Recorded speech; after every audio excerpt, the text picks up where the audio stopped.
وَلَا يَأْتُونَكَ بِمَثَلٍ، یہ لوگ نہیں لاتے آپ کے پاس کوئی پیچیدہ بات. یہاں مثل کے معنی ہے پیچیدہ مسئلہ. إِلَّا جِئْنَاكَ بِالْحَقِّ، مگر ہم لے آتے ہیں برحق. وَأَحْسَنَ تفسیرا، بہترین تفسیر کر کے.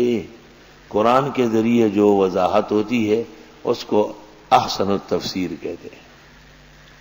یعنی احسن العلوم میں جو تفسیر ہے وہ احسن تفسیر ہے. سبحان اللہ.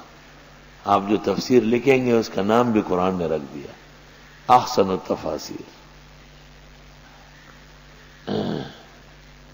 ایک مولوی احمد حسن دہلوی ہے، اس نے لکھی ہے احسن التفاسیر، لیکن وہ مرزائی ہے. اور یہاں اس کا پوتا تھا وہ بشیر صاحب، کہاں آپ کی دادی کے گھر کے پاس، وہ بشیر صاحب ان کا پوتا ہے. تو بشیر صاحب تو بہت نیک اور مسلمان اور بزرگ شخصیت تھی. تو میں جب یہاں گلشن آیا تو بشیر صاحب بزرگ تھے، فوج سے ریٹائر تھے. تو اس نے مجھے کہا آپ کو تفسیر دوں گا. تو اس نے مجھے اس تفسیر کا ایک حصہ لا کے دیا، وہ امتحان کے لیے کہ یہ جانتا ہے یا نہیں. دیکھ کر میں نے ان سے کہا بشیر بھائی یہ تو مرزائی ہے.